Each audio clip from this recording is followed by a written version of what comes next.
Hello everyone, welcome to your own YouTube channel of success academy Chamba. I hope आप सभी बहुत अच्छे होंगे और अपने कम्पिटिटिव एग्ज़ाम्स की तैयारी बहुत अच्छे से कर रहे होंगे। जैसा कि आपको पता है, हम HPGK सीरीज़ कर रहे हैं और इस HPGK सीरीज़ में मैं आपको हिमाचल दर्पण की बुक इन डिटेल में रिवाइज़ करवा रहा हूँ। और ये जो HPGK सीरीज़ है आपके आने वाले जितने भी हिमाचल में कम्पिटिटिव एग्ज़ाम हैं उनमें सब में हेल्प करेगा। ठीक है जी। तो इस सीरीज़ में हमने ऑलरेडी कुछ टॉपिक्स जो हैं और डिस्कस कर लिए हैं। अगर आपने वो अभी तक नहीं देखे हैं तो वो उसका लिंक जो है आपको इस वीडियो की डिस्क्रिप्शन बॉक्स में दे दिया जाएगा। और इसी के साथ मैं छोटी सी एक इन्फॉर्मेशन देता चलूँ आपको कि हमारी एकेडमी द्वारा जो है ऑलरेडी ऑफलाइन और ऑनलाइन मोड पे कुछ बैचेस रन कर रहे हैं, जैसे कि HP पटवारी का, HP फॉरेस्ट गार्ड का, HP JBT commission, HP sub inspector और इसी के साथ जो कुछ और भी बैचेस हैं वो चल रहे हैं, जिसमें ऑनलाइन मोड पे आपको डेली 5 आवर्स की लाइव क्लासेस जो है टीचमेंट ऐप पे करवाई जा रही है, जिसमें साथ साथ में आपके जो हैं डाउट्स भी क्लियर करवाए जा रहे हैं। और इसकी जो फीस है वो बहुत हमने मिनिमम अफोर्डेबल रखी है। अगर आप जो है इन बैचेस को ज्वाइन करना चाहते हो तो हमारे दिए गए कॉन्टैक्ट नंबर पे कॉन्टैक्ट करके आप इन बैचों में एनरोल हो सकते हो। तो आइए जल्दी से अपनी वीडियो को शुरू करते हैं। अगर हमारे चैनल को अभी तक सब्सक्राइब नहीं किया तो प्लीज़ सब्सक्राइब कीजिए, बेल आइकन को प्रेस कीजिए कि जो आने वाली वीडियोज़ हैं उसकी नोटिफिकेशन आप तक पहुंचती रहे। तो आज का टॉपिक है जी वेटलैंड इन हिमाचल प्रदेश। वेटलैंड्स यानी आर्द्रभूमि, जिसको कि तरभूमि भी बोलते हैं। वेटलैंड्स क्या होते हैं ये मैं आपको बाद में बताऊं। इससे पहले जो हम इसकी थोड़ी सी जो है बैकग्राउंड हिस्ट्री जान लेते हैं, ये कहाँ से शुरू हुआ, क्या हुआ, कैसे हुआ।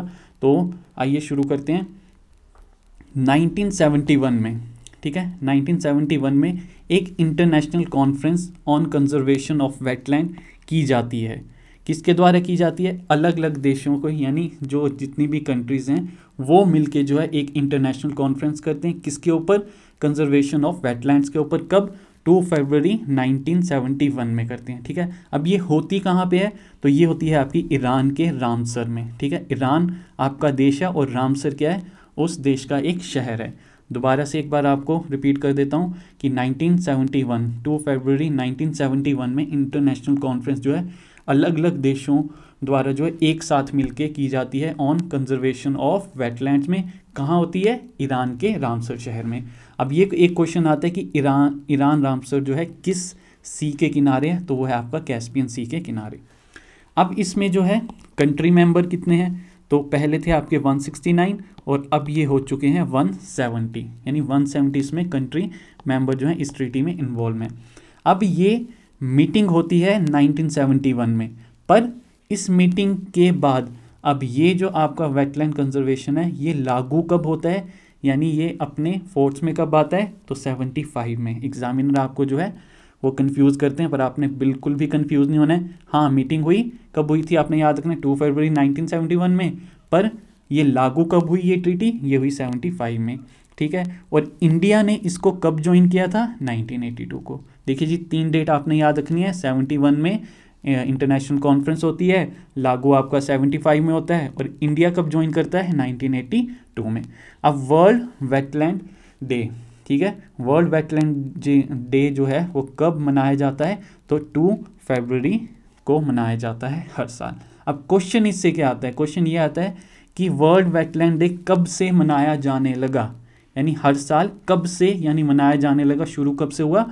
तो वह 1997 से। तो आपने याद रखना है वर्ल्ड वेटलैंड डे जो है आपका 1997 से मनाया जाने लगा और हर साल होता है आपका 2 फरवरी को। ठीक है, ये थी आपकी छोटी सी हिस्ट्रीज की, ये आपकी जो कुछ मैंने आपको डेट्स बताई ये आपने बिल्कुल याद रखनी है। इससे क्वेश्चन आते हैं और हर साल रिपीट होते हैं किसी ना किसी एग्जाम में। अब हम नेक्स्ट देखते हैं कि टोटल वेटलैंड एरिया कितना है इंडिया का। सबसे पहले हमने देखा कि टोटल आर्द्रभूमि जो है इंडिया की ऑल ओवर वर्ल्ड में कितने परसेंट है? तो वह 4.63%। ठीक है जी, और इसका जो है आपका सो फार जो है 26 साइट्स जो है इंडिया में डिक्लेयर की गई थी अंडर दी रामसर एग्रीमेंट में। ठीक है जी, तो देखिए पहले जो थी ये 26 साइट्स थी, उसके बाद जो था ये 49 हुई, और अब हाल ही में यानी अगस्त 2020 टू में जो थी इसकी फिगर कितनी पहुंच गई है जी 75। यानी आपने अब क्या करना है, अगर आपको आए कि इंडिया की रामसर एग्रीमेंट में कितनी साइट्स हैं, तो वो हैं आपकी टोटल 75 आपकी साइट्स हैं जो कि रामसर उसमें शामिल हैं। और इसका जो एरिया बनता है कि कितना एरिया है वो है 1326,677 हेक्टेयर। ठीक है जी, तो ये कितना है आपका 1326,677 हेक्टेयर जो एरिया है ये इंडिया का, वो किस में आता है आपका वेटलैंड यानी तरभूमि में आता है। अब इसके थोड़ी सी और आपको इन्फॉर्मेशन दे दूं कि इंडिया की फर्स्ट रामसर साइट, ठीक है, इंडिया की फर्स्ट रामसर साइट जो थी वो थी आपकी चिल्का लेक। ठीक है, चिल्का लेक, और इसी के साथ साथ एक जो आपका राजस्थान का नेशनल पार्क आता है वो है इसमें। ठीक है, ये जो है आपको पूरा टॉपिक मैं दोबारा से करवाऊंगा, बट आज जो है हम इंडिया का यानी डिस्कस नहीं करेंगे ज़्यादा, पर आपको हिमाचल प्रदेश के पर्सपेक्टिव से करवा रहा हूँ। ठीक है, तो इसको जो है इन डिटेल में आपको फिर मैं दोबारा करवाऊंगा। अब नेक्स्ट क्या लाइन आती है, the government of India launch the national wetland conservation programme in 1985 and 86। अब वहाँ जो हमने देखा 71 में वर्ल्ड लेवल पे हुआ, पर इंडिया ने भी फिर लॉन्च किया अपना, यानी इंडिया ने अपने नेशनल लेवल पे जो था वो वेटलैंड कंजर्वेशन प्रोग्राम चलाया। कब? 1985 और 86 में, जिसमें जो थी आपकी 115, ठीक है, 115 वेटलैंड्स की जो थी वो आइडेंटिफाई की गई थी। तो आपने ये याद रखना है कि इंडिया ने कब अपना जो है वेटलैंड कंजर्वेशन जो प्रोग्राम था वो चलाया था, वो कब? 1885 और 86 में, जिसमें 115 वेटलैंड एरिया से। अब नेक्स्ट आपने याद रखना है, wetland is in 1% part of the geography of Himachal, यानी अब इंडिया में, ठीक है, इंडिया में कितना परसेंट जो है तरभूमि यानी वेटलैंड जो हिमाचल का आता है, तो वो सिर्फ 1%। कितना जी? 1% हिमाचल प्रदेश की तरभूमि जो है पूरे इंडिया की परसेंटेज में आती है। तो ये आपने याद रखना है। अब नेक्स्ट देख लेते हैं वेटलैंड की डेफिनेशन।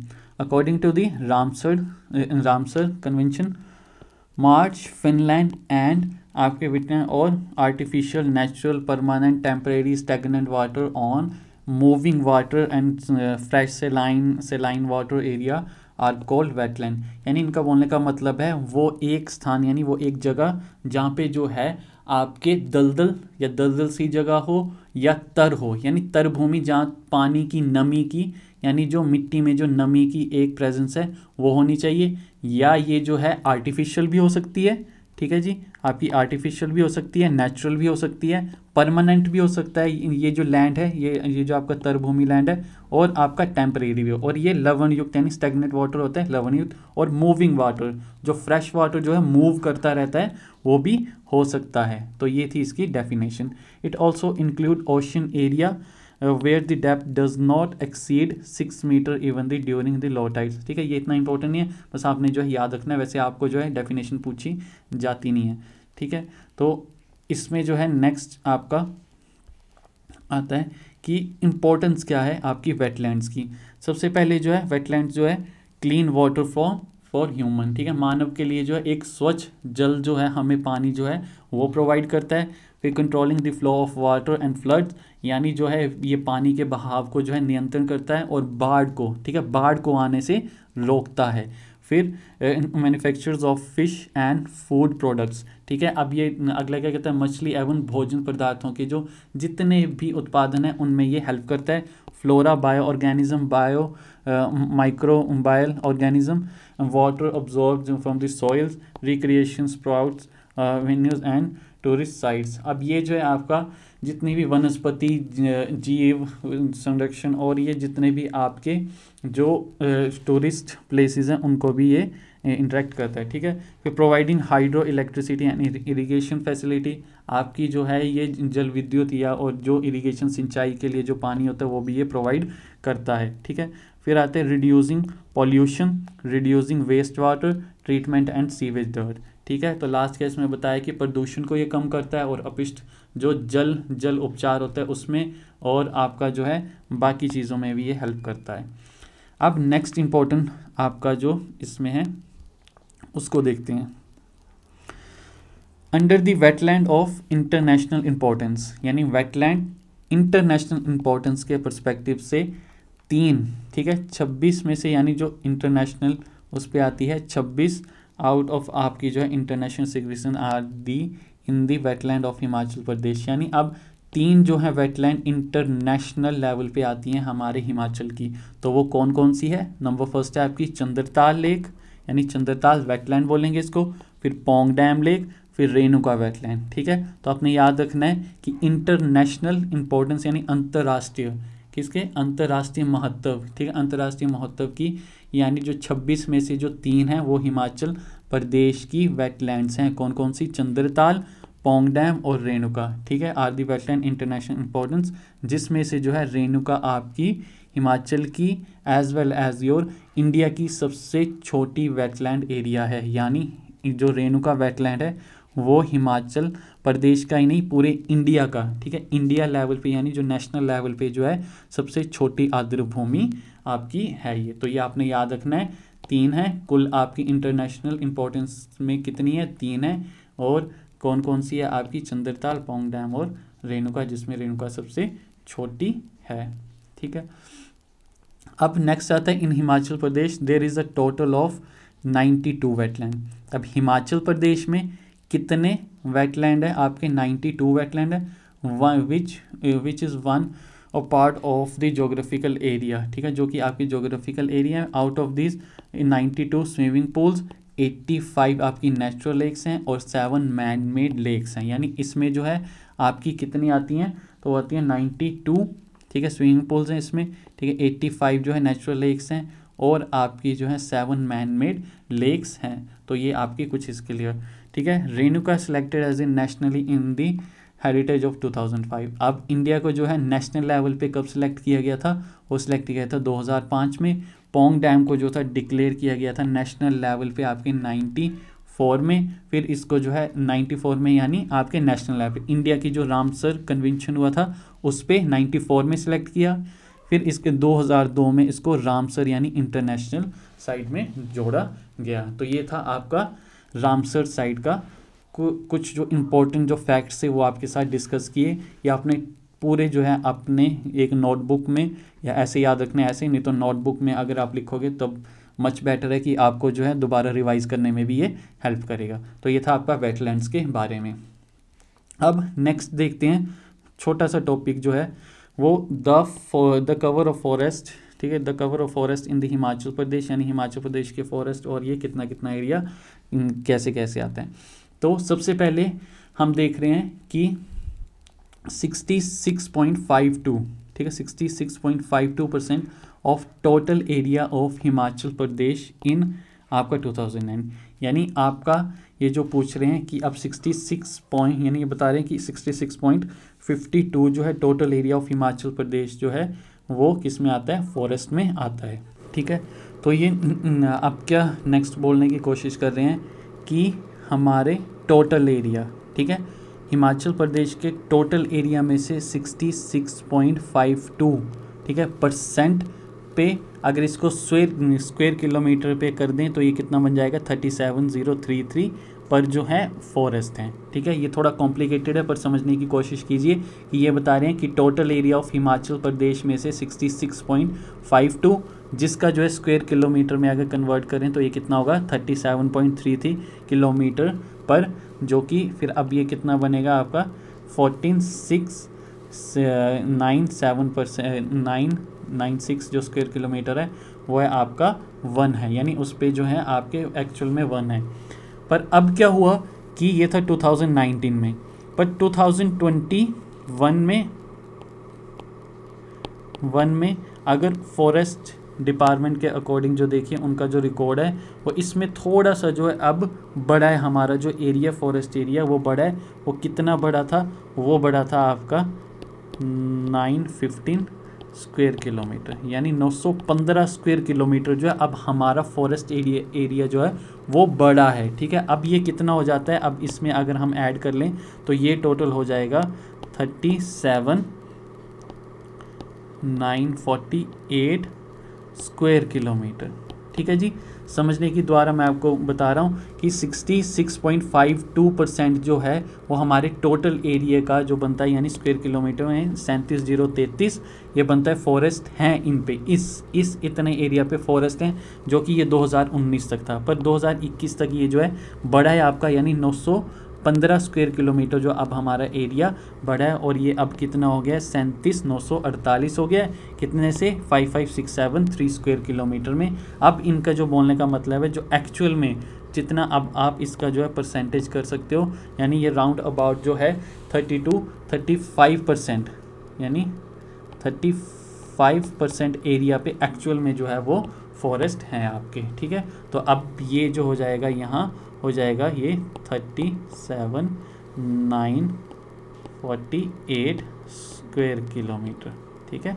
तो ये देखते हैं। अब नेक्स्ट इनमें कुछ कीवर्ड्स हैं जो आपको याद रखने हैं। मैक्सिमम फॉरेस्ट एरिया, यानी मैक्सिमम फॉरेस्ट एरिया जो आपका आता है वो कहाँ है, लाहौल स्पीति में, ठीक है। कितना 10,133 स्क्वायर किलोमीटर, कितना 10,033 स्क्वायर किलोमीटर जो है आपका, ये सबसे ज़्यादा जो वन है वो लाहौल स्पीति में।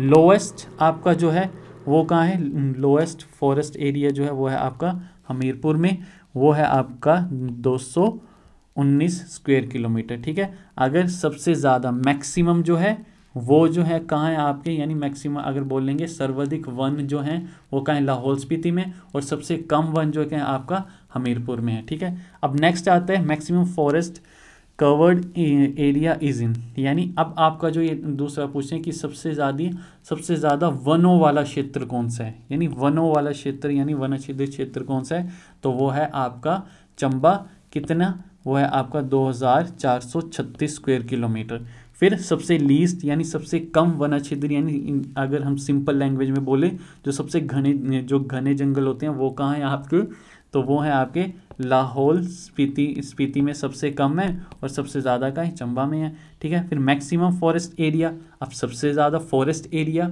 यानी सबसे ज़्यादा फॉरेस्ट एरिया कहाँ पे है आपका, तो वो है आपका सिरमौर में विद 49.03%, और सबसे कम है आपका लाहौल स्पीति में सिर्फ 1.41%, ठीक है। तो ये आपने याद रखना है। तो ये था आज का टॉपिक जिसमें हमने दो टॉपिक जो हैं वो डिस्कस किए हैं, एक आपका रामसर साइड और दूसरा थोड़ा सा जो हमने देखा वो फॉरेस्ट एरिया के रिलेटेड देखा।